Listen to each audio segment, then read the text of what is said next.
Among all the memories left from that year, what Annaliese remembered most clearly was the colour of the sky.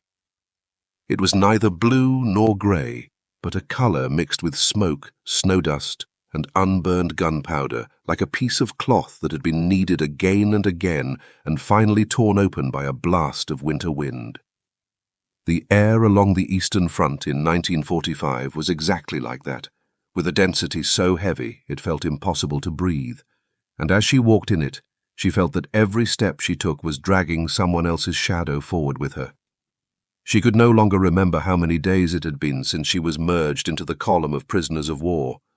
She only knew that every morning the column was rudely driven awake, hastily formed up in the dim light, and then pushed towards some unknown direction. No one told her the destination. No one told her how much farther they had to go. The air was filled with the smell of charred wood, the cold damp rising from frozen earth, and a kind of almost metallic fear drifting back from the very front of the prisoner column. The soles of her shoes had hardened like two pieces of wood. Her toes inside them were completely numb, and with every step a stinging pain shot up from her heels, as if the skin there were being pulled open into cracks. She knew it was frostbite, but she had no strength to check, and she did not dare to stop. The emptiness in her stomach was no longer hunger, but a kind of continuous inward-tearing pain, as if something inside was collapsing and dragging all her consciousness down into that bottomless pit. 3 days earlier, they had been given a slice of black bread, so hard it felt like stone, and she had to grind it open little by little with her teeth, each bite scraping her gums until they hurt. She had divided that piece of bread into 3 portions, barely managing to keep herself going for 3 days. But this morning she had nothing left to eat. Her stomach had begun to cramp, her fingers trembled uncontrollably, and her vision, as though covered by mist, kept going in and out of focus. She knew she was close to falling behind the column, yet she still tried to keep her pace in the middle of the group because the farther back she was, the more dangerous it became. The Soviet escorts noticed laggards more easily, and falling behind meant she might be judged a prisoner who refused to move on, and that sort of judgment usually required no explanation at all.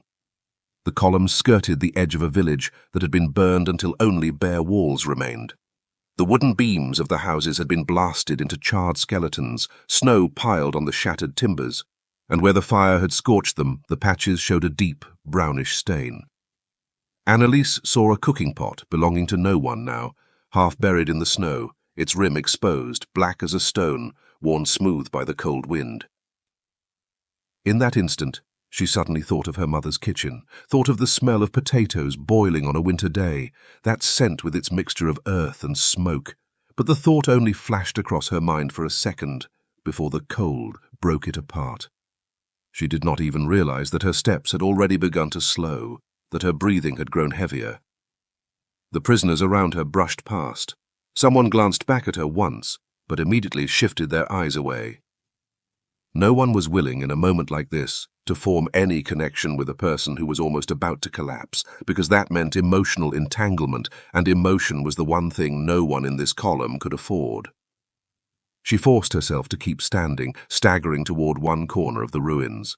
There was a slanted wall there, like a person bowing his head to the wind and snow. She leaned against that stretch of wall and let her body slide down to sit. The surface of the wall bore the marks of fire, rough and icy to the touch. Her fingers pressed into the gaps between the bricks, and her fingertips immediately went numb from the cold, but at least it made her feel she had not yet lost all sensation. Leaning against the wall, she raised her head and looked at the sky. The grey, murky clouds hung so low, it seemed she could touch them if she only stretched out her hand, and the wind that blew through the broken roof trusses sounded like someone whistling softly in the distance. She closed her eyes, trying to let her body withdraw from the pain for a brief moment. But the dizziness brought on by hunger kept dragging her back into reality. She did not know how long she stayed there. It might have been a few minutes. It might have been half an hour. She only knew that her eyelids were growing heavier and heavier, her breathing shallower and shallower, and her body colder and colder in a way that no longer seemed like the body of someone who was alive. Suddenly, a faint sound reached her, like an old door being gently pushed open. She opened her eyes and tried to bring her vision into focus, but could only make out a blurred figure moving between the ruins and the surviving houses not far away. It was the outline of an Eastern European farm woman, a woman in a thick apron and a headscarf wrapped around her head, moving slowly yet with a certain cautious purpose. She stopped beside a broken doorframe, as if drawn by some sound, and then turned to look in Annaliese's direction. Annaliese's heart suddenly gave a violent jolt. She had no idea what this meant. She had been taught that on this land, angry civilians might use stones, boiling water, or even farm tools to attack a stray prisoner, simply because that uniform represented occupiers, plunderers, and the source of all suffering. She did not know whether she ought to hide, but she had no strength to move, and could only curl up against the wall, trying to make herself look as unthreatening as possible. She knew that she no longer looked like a soldier, but more like a starving child. Yet that did nothing to make her feel safe. She did not even dare lift her head, and only watched the woman's movements from the corner of her eye. The farm woman stopped in the doorway, both hands gripping the frame as she looked out at the girl by the ruins. The wind lifted the edge of her apron and stirred some dust from the ground. There was no obvious expression on her face, neither anger nor pity, but a kind of calm that was hard to read. She seemed to be weighing something, as if measuring risk, and as if measuring the value of this stranger's life. After a few seconds, she went back inside, and the door panel gave a faint wobble. Annaliese assumed she had gone, perhaps to summon someone, perhaps to fetch something, perhaps to inform the Soviets. Her heartbeat quickened of its own accord, her chest tightening as though something were strangling her. Just as she was thinking she had to try to flee, the farm woman appeared again. In her hands she was carrying an iron pot, its surface dull with age, scorched in several places by fire. A thin, white vapor was rising from the lid, a vapor that carried the particular warmth of food, wholly different from the winter air. The woman did not approach. She simply stood in the doorway and slowly set the pot down on the threshold. She did not speak a word, did not make a sign, but quietly stepped back, then used the tip of her shoe to nudge the pot outward bit by bit. As the pot slid over the stone slabs, it made a faint scraping sound, and in the dead silence of the ruins that sound was unnaturally clear. The rim of the pot trembled lightly in the wind, and steam seeped from the crack between pot and lid, condensing into a pale mist in the cold air, like some fragile yet undeniably real signal. Annaliese stared at the pot, her mind a complete blank. She did not know whether it was meant for her, whether it was a test, or even a humiliation. But she could smell it, and it was a scent she had not encountered for a very long time. The smell of boiled potatoes, with earth in it, with smoke in it, with a warmth that made it almost impossible for her to keep her composure. It felt as if something had lodged in her throat, and her breathing grew rapid. Her fingers, with infinite slowness, moved from the ground to her knees, then to the space before her. She wanted to reach out, but did not dare. When the steam brushed against her face, she finally could not stop herself from taking a small, cautious breath. In that instant, her eyes suddenly burned, as if some force had torn them open from within. In that moment she was not crying out of gratitude. This was not a calm release, nor a gentle response to kindness, but a reaction she could not control when her body was utterly breaking down.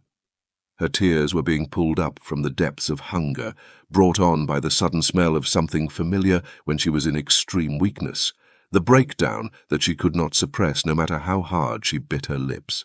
She did not even have time to raise a hand to wipe her tears away, and could only let them slide down her cheeks, dripping onto her reddened hands and mingling with dust and droplets of mud. She had never cried in such a dishevelled manner before, not even the first time the communications post came under artillery fire, not even on that besieged night when she heard her comrades' names being crossed out one after another, not even when her legs gave way at the moment of capture. Yet now she was sobbing uncontrollably, for no other reason than a pot of rising heat, a patch of warmth that was glaringly bright in the extreme cold. She hesitated for a long time before slowly stretching out her fingers.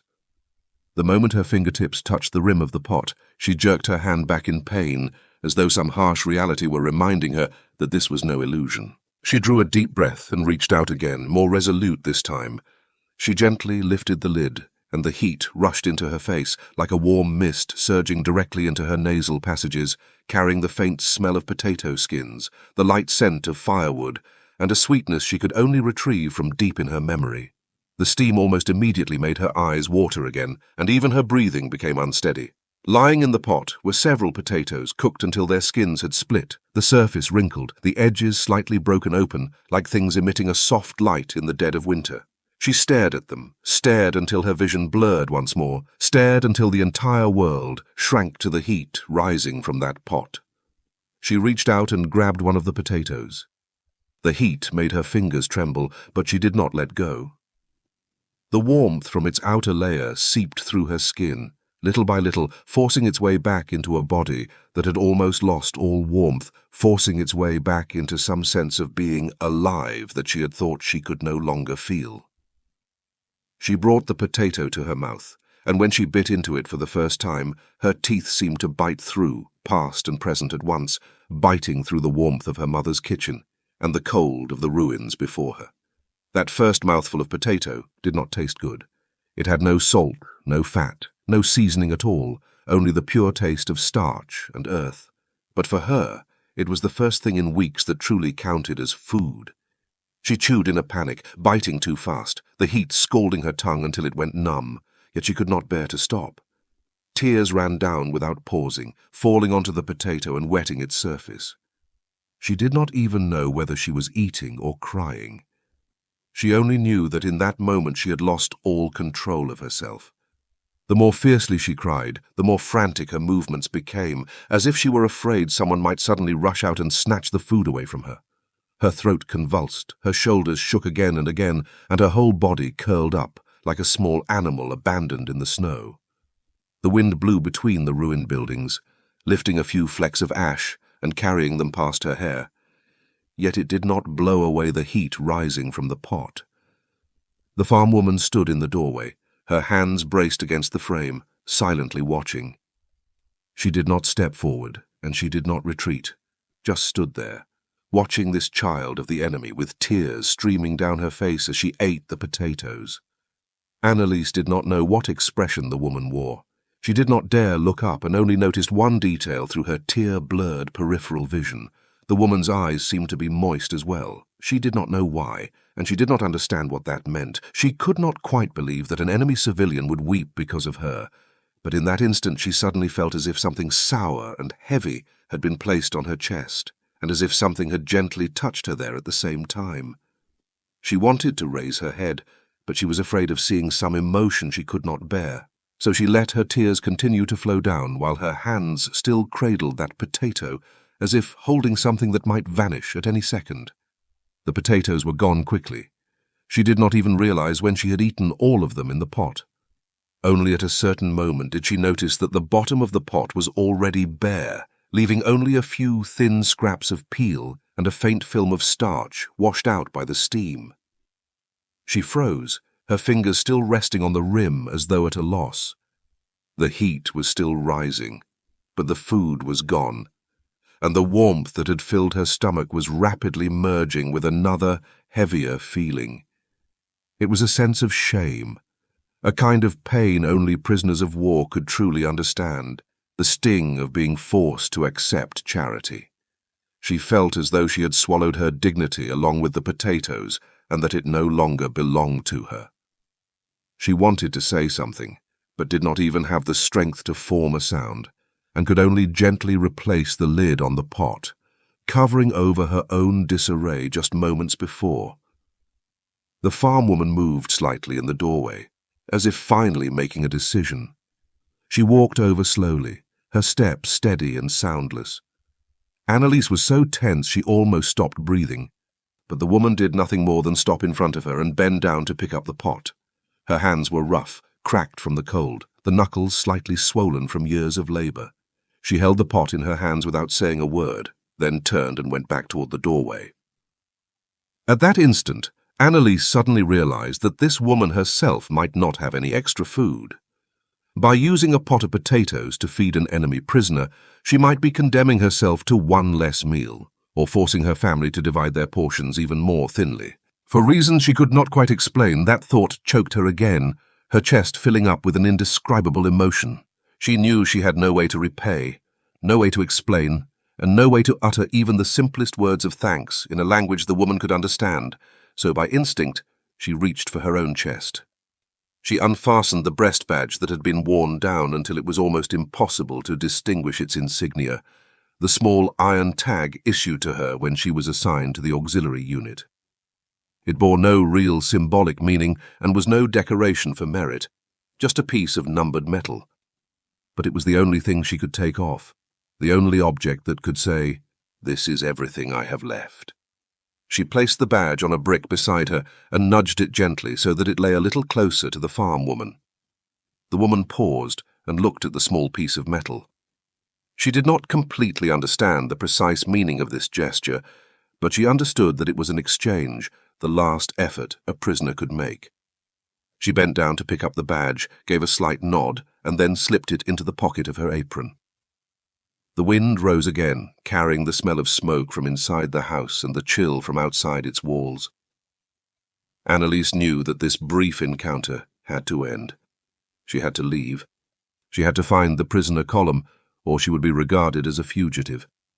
Her legs were still weak, but the warmth allowed her to stand up with effort, holding on to the broken wall, her body swaying like a dried-out branch. The farm woman looked at her once, reached out her arm, and briefly steadied her by the elbow, her grip firm and controlled, as if helping her, and as if saying farewell. When she turned away from the ruins, the snow held two sets of footprints. One was hers, wavering and uneven in depth, and the other paused just at the doorway, the mark left at the moment when the woman had supported her. She walked toward the village entrance, her steps slow yet determined. The wind pressed her hair against her cheeks, and in her hand she clutched tightly the half-slice of black bread the farm woman had given her. It was the second time she had taken food from the enemy, but this time she did not cry. She only lowered her head to look at the bread, and suddenly felt as if she had been placed back into the world of the living. She had not gone 50 paces from the ruins before the snow and slush beneath her feet once again made her stagger. Her stomach, suddenly given food again, was hot and painful, as if reminding her that those potatoes had only propped up her life for the moment, not lifted her out of her fate. She had to find the prisoner column, while the wind kept erasing the footprints behind her, blurring the direction she needed to follow. By the side of the road stood an old tree shattered by shell fire, its bark blackened, its branches reaching up into the sky like fingers. She skirted around it in the shadow it cast, her feet landing on the rigid ground with each step, as if she were treading along the edge of glass, worried that at any second her whole body might collapse. She leaned against the trunk for a few seconds to recover before moving on. In the snow, there appeared one messy track after another, deep impressions left by boots, hollows pressed by hooves, and the ruts where wheels had churned through mud and snow. All of them pointed in the same direction. She knew that this was the path along which the column had passed, and so she gathered all her remaining strength to push herself toward where the marks were deeper and more concentrated. The wind made her ears ache. The headscarf she had once worn had long since been lost during the march, and her fair hair had turned stiff in the cold. Her own breathing sounded unnaturally loud in the surrounding silence, each inhalation feeling as if it opened a slit inside her chest, making her ribs ache with a dull pain. They were not members of the escort column, but a patrol, wearing heavy greatcoats with rifles slung over their shoulders, moving slowly along both sides of a road torn apart by war. Her heart clenched so tightly, she almost believed she would be taken for an escapee on the spot. But they merely stopped and looked at her for a few seconds, before one of them raised a hand and beckoned, indicating that she should move toward the center of the road. Her legs were so weak she could barely step forward, but under the pressure of fear she moved anyway. The patrol did not come closer, They stayed where they were, waiting for her to leave the dangerous side and return to the main road. She knew that this already counted as luck. In a different place or on a different day, any one of those soldiers might, through misunderstanding, have ensured she would never rise again from the snow by the roadside. The patrol's gaze lingered on her for a moment. Then one of them pointed toward the distance, in the direction where the prisoner column was most likely headed. She did not understand a single word, but the gesture was clear, pushing her back from the brink of fear into the reality that she had to go on. She walked on for a distance she could no longer measure, the snow growing deeper, her ankles and calves so frozen they no longer felt like part of her body. Just as she thought she would collapse again, a sound reached her from afar. Not the wind, but the rhythm of many feet trudging through slush, a sound mixed with low coughs, the rustle of cloth, the clink of chains, and the occasional curt command from the escorts. As she drew nearer, a few prisoners noticed her. One man started to step toward her, but a Soviet guard raised his hand to stop him and signaled for her to move to the rear of the column. She almost fell into place at the end of the line, and when she steadied herself in the last row, an older prisoner shifted his body slightly to make space for her. There were no questions and no expressions, just this silent offering of a gap. For prisoners of war, that was already the gentlest of gestures. She had returned to the column, but the warmth of that pot of potatoes still lingered inside her chest like a source of heat. That warmth was not food, it was something she could not explain, something that let her feel, as she set out again, the emptiness in her stomach that had just been briefly filled. The column continued to move toward the deeper rear of the Eastern Front, passing through blackened forests, skirting the edges of collapsed bridges, tramping past countless villages that had been looted until nothing remained but shells. At night, they were driven into a bombed-out school, where half the walls had fallen and the ceiling was veined with cracks, the cold wind pouring straight in through the gaps. She curled up in a corner, still holding the half-slice of black bread in her hand. She did not eat it. She did not know why.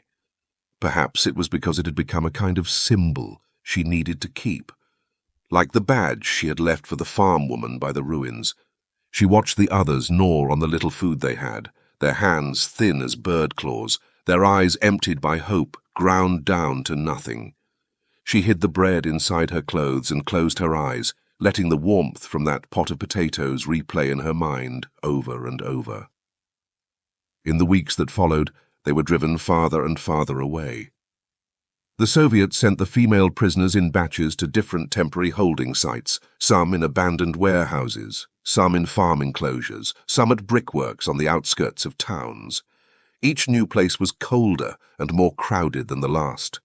She was assigned to an old granary where the floor was ice and they slept on a straw that smelled of mildew and dampness, spread over frozen ground that could not provide any real warmth. The food was a thin soup. Sometimes there was a scrap of meat, but most of the time it was just a few pieces of potato peel and small black grains drifting on the surface. The first time she took out that half slice of black bread, many days had already passed. Its edges had grown even harder, but the taste was still the same as on that day. She nibbled away half of it and then saved the rest.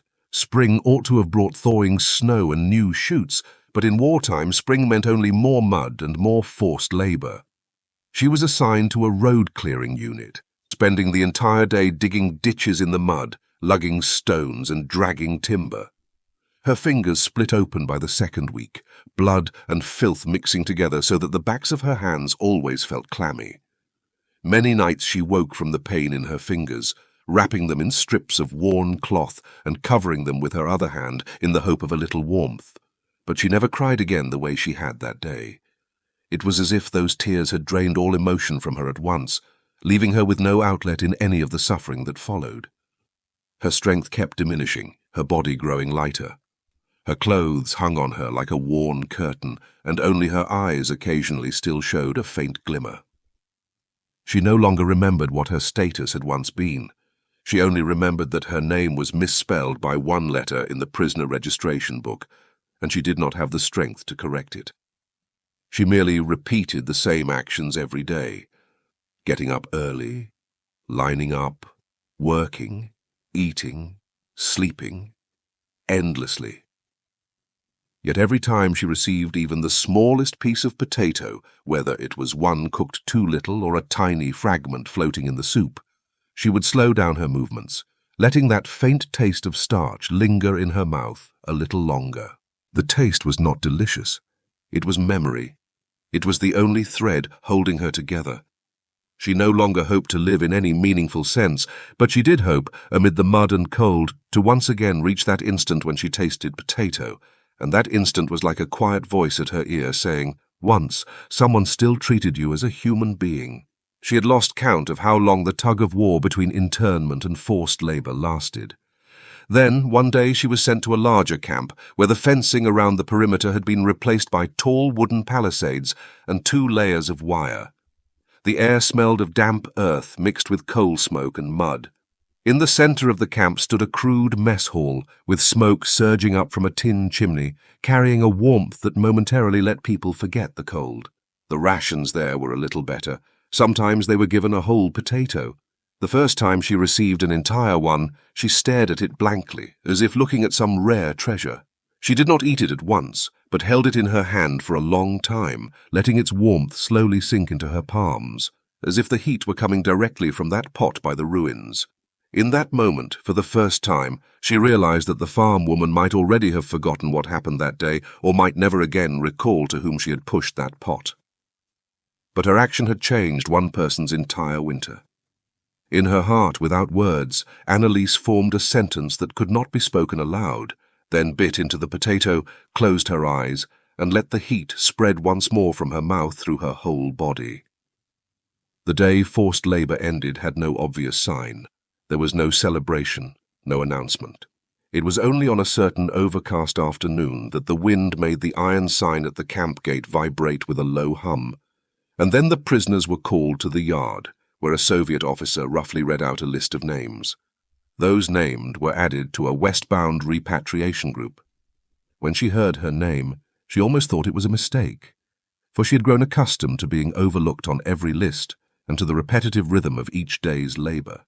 The first time she saw the word Germany on a temporary notice board, she felt neither triumph nor peace, only a sudden sense that the mud under her feet had become unfamiliar. Her steps did not quicken or slow, she merely followed the pace of the group.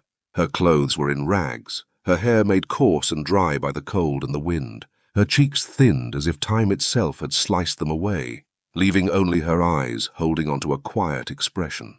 She had walked this road for so long that returning to her homeland had ceased to carry any special meaning and had become as dull and ordinary as hunger and cold. In the end, the repatriation group was sent to a registration point near the border, where each returnee underwent a simple inspection and was then left to go their own way. No one told them where they should go, and no one gave them any direction. That sudden freedom of being released left many at a loss. They stood in the middle of the road, like shadows caught at a standstill in the wind, spreading out, wandering, hesitating. But she did not hesitate for long. She only knew she had a place she called home, so she walked toward the direction she held in memory, even though that direction had been disfigured by war. She still followed it by instinct. Her village lay where open fields met forest, once surrounded by wide, quiet farmland. But when she returned, the streets she remembered existed only as a few broken walls. The roofs of wooden houses had collapsed into heaps of charred beams, the wellhead was buried under blasted stone, and the old granary had almost completely vanished. She walked slowly among the ruins, as if searching for something that had once existed, but had now grown immeasurably distant. At the spot where her home had been, she found only 2 broken pillars and a pot lid burned black. She reached out to touch the lid. The cold stabbed her fingertips, yet she left her hand there. She knew her parents were gone. In the death records at the local administrative office, she found only a single line: died during evacuation. No place, no date, no explanation. That silent entry pressed an invisible stone onto her chest, making it impossible to breathe and impossible to cry. She sat by the ruins for a long time, until the wind made the hem of her clothes flutter like a flag. She had nowhere to go, so she found a pile of rubble on the edge of the village that could barely keep the wind off and stayed there for a few days. Later, she walked along the main road to a nearby town and found work in a factory being rebuilt. Slogans about the future were pasted on half-collapsed walls, expressing the ideals of a new regime.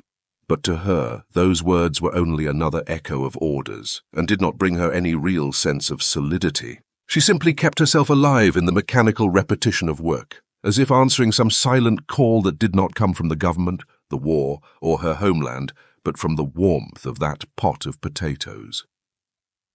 Over the years, a silent weight accumulated in her body. She became a factory woman, her hair wrapped into a headscarf, her back slightly stooped from years of bending over. She rarely spoke to others, and even more rarely mentioned those years she had lived through. Co-workers who watched her at lunch sometimes noticed that she always had the habit of cutting her potatoes into the smallest possible pieces and closing her eyes for a brief moment before eating the first bite. Sometimes they thought she was praying, but she knew she was not. It was not prayer, but memory, a way of lighting again, far away, the fire in the stove of that unknown farmhouse. Decades passed. She went from prisoner to laborer, from a person with nowhere to go to the quiet old woman her neighbors knew. She had no family, no children, and left behind nothing that could be inherited. The only thing she had always kept was an old iron bowl with a small chip on its rim, the bowl in which she had been given her first whole potato in the prisoner camp. She kept it deep in a cupboard and never showed it to anyone. Sometimes she would wake in the night and hear a sound like wind blowing through ruins. She would sit up in the dark, silently, and let herself return to that winter day by the broken wall. Back then, she thought she was going to die, that everything had come to an end, and in that despair a pot of potatoes had been pushed toward her.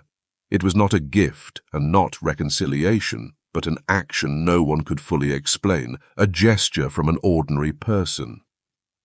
She later came to understand that such acts were stronger than any political slogan, victory declaration, or language of hatred because they pierced directly through all the identities and boundaries war tried to impose, and in some unnoticed corner they allowed her for the first time to realize that what war truly destroyed was people's ability to recognize one another. In her later years, she often thought like this: that pot of potatoes had not changed the war. Neither her country's fate nor that of that land was altered in the slightest by a farm woman's choice. The front lines kept advancing, sieges continued, cities burned, and millions more vanished in the conflict. But that pot of potatoes had changed her. In the darkest hour, it allowed her to see something war had tried hard to bury, that even an enemy might reach out a hand in winter, that a stranger might hesitate among the ruins and push a pot toward you, that humanity had not been totally stripped away, only pressed down so deep that hunger, cold, and tears were needed to touch it again.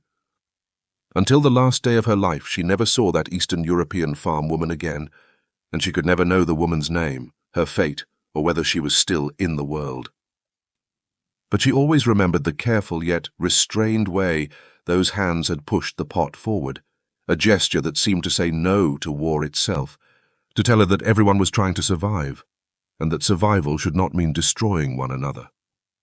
In the final winter before she died, she placed that old iron bowl at her bedside, letting it serve as a silent witness through her last cold nights. When the morning light came in through the window, a faint glint appeared along the rim of the bowl, like the wisp of steam that had risen when the pot lid was first lifted all those years ago. That steam had never truly dissipated in her memory, and it had remained the clearest warmth in her entire life. She died quietly, leaving no will. The people who sorted her belongings found only an old bowl, a badly worn coat, and a small piece of metal kept in surprisingly clean condition. On it was engraved the number that had once been hers, a tag identical to the breast badge she had left by the ruins for the farm woman, this one reissued to her at the time of repatriation. She had never thrown it away because it reminded her that identity could be conferred or taken at will by war, but humanity could only be chosen by oneself. In the spring after her passing, the snow melted earlier than in previous years. New grass grew on the patch of ground outside the factory. A young historian, while sorting archives, happened to read an oral account from an Eastern Front prisoner. It mentioned a person who, one winter day, had received a pot of potatoes from local farmers, and that prisoner said it was the most important meal of her life. The account was unsigned and only a few lines long, but he was moved by its simplicity and wrote down in his notes, "A small decision by an ordinary person may be the only reason another person is able to keep their humanity." That sentence did not change history, but it allowed a tiny story to go on existing. And that pot of potatoes pushed out toward the ruins thus became, between memory and time, a proof more enduring than war, quieter than hatred, and more truthful than grand narratives. A proof that humanity has never been completely taken away, only waiting in the coldest of seasons to be rekindled by the most ordinary act of a stranger.